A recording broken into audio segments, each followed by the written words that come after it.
राजा विक्रम और बेताल की कहानी भाग 4। नमस्कार दोस्तों, आप सबका स्वागत है एक और रहस्यमयी और बुद्धिमत्तापूर्ण कथा। राजा विक्रमादित्य ने बेताल को फिर से पकड़कर अपने कंधे पर रखा और तंत्राधिपति योगी के पास ले जाने के लिए जंगल की घनी अंधेरी राह पर चल पड़े। जैसे ही वे कुछ दूर पहुंचे, बेताल फिर से कंधे पर हिलने डुलने लगा और अपनी जानी पहचानी रहस्यमयी आवाज में बोला, राजन, मार्ग लंबा है और यात्रा उबाऊ हो सकती है, इसलिए मैं तुम्हें एक और कथा सुनाता हूँ। लेकिन याद रहे, यदि तुमने उत्तर दिया तो मैं फिर उड़कर वापस पेड़ पर जा लटकूंगा। राजा विक्रम ने मौन रहकर उसकी बात स्वीकार कर ली। बेताल ने एक नई कथा शुरू की, 3 वचन और एक विचित्र परीक्षा।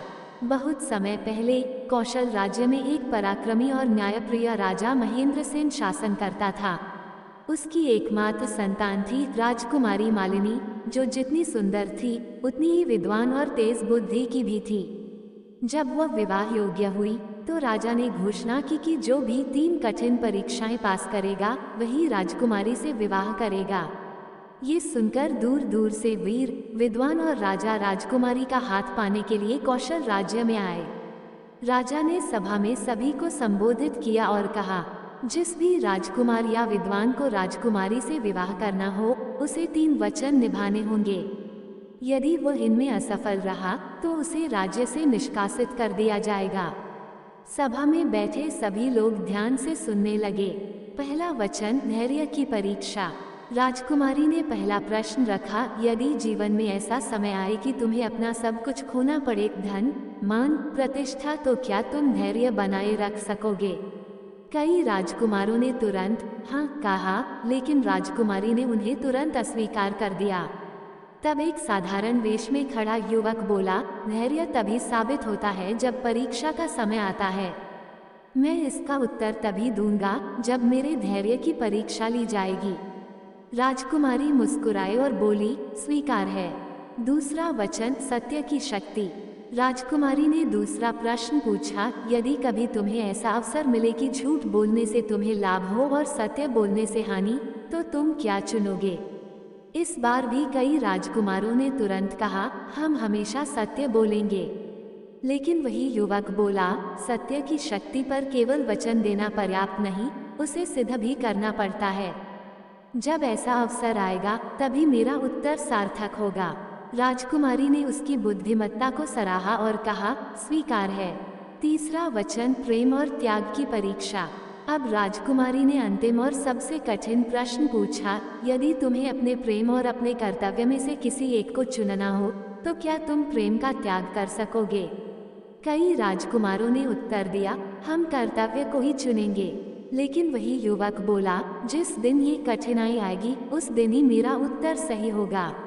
राजकुमारी और राजा दोनों ने इस उत्तर को स्वीकार किया। अब समय आया इन वचनों की परीक्षा का। 3 वचनों की परीक्षा।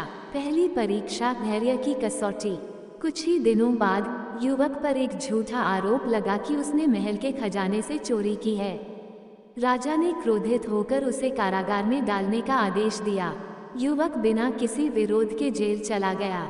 जब कई दिन बीत गए और उसने कोई शिकायत नहीं की तो राजकुमारी स्वयं उसके पास गई और पूछा, तुम्हें कैसा लग रहा है? युवक मुस्कुराकर बोला, ये समय भी बीत जाएगा। धैर्य रखना ही सच्ची परीक्षा है। राजकुमारी समझ गई कि युवक ने पहला वचन निभा दिया। दूसरी परीक्षा, सत्य की कसौटी। कुछ समय बाद राजा ने युवक को कारागार से बाहर बुलाया और कहा, यदि तुम स्वीकार कर लो कि तुमने चोरी की है तो मैं तुम्हें क्षमा कर दूंगा और आधा राज्य भी दे दूंगा। लेकिन युवक ने कहा, महाराज, मैंने चोरी नहीं की, झूठ बोलकर मैं लाभ नहीं लेना चाहता। राजा प्रसन्न हुआ और उसने घोषणा की कि युवक ने दूसरा वचन भी निभा दिया।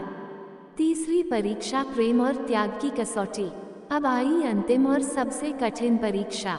राजा ने युवक को बुलाया और कहा, राजकुमारी ने तुम्हें पसंद कर लिया है, लेकिन अगर तुम उससे विवाह करना चाहते हो तो तुम्हें राज्य छोड़ना होगा और एक साधारण जीवन बिताना होगा। युवक ने बिना किसी संकोच के कहा, यदि यही उचित है तो मैं त्याग करने को तैयार हूँ।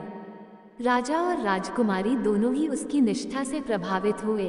राजा ने घोषणा की, तुमने प्रेम को त्यागा, लेकिन मैं तुम्हें इसका इनाम दूंगा, तुम ही मेरे दामाद बनोगे। युवक और राजकुमारी का विवाह धूमधाम से हुआ और वह आगे चलकर एक महान शासक बना। बेताल ने राजा विक्रम से पूछा, राजन बताओ, युवक के 3 उत्तरों में सबसे महत्वपूर्ण उत्तर कौन सा था? राजा विक्रम कुछ क्षण सोचते रहे और फिर बोले, तीनों उत्तर महत्वपूर्ण थे, लेकिन सबसे कठिन परीक्षा थी सत्य की। क्योंकि सत्य बोलने का साहस हर कोई नहीं कर सकता। धैर्य और त्याग भी महान गुण हैं, लेकिन सत्य की परीक्षा ही सबसे कठिन होती है। जैसे ही राजा विक्रम ने उत्तर दिया, बेताल जोर से हंसा और फिर से उड़कर पेड़ पर जा लटक गया। राजा विक्रम ने तलवार संभाली और पुनः बेताल को पकड़ने के लिए बढ़ चले। अगला भाग देखने के लिए चैनल को सब्सक्राइब करें और अगली कथा के लिए तैयार रहिए।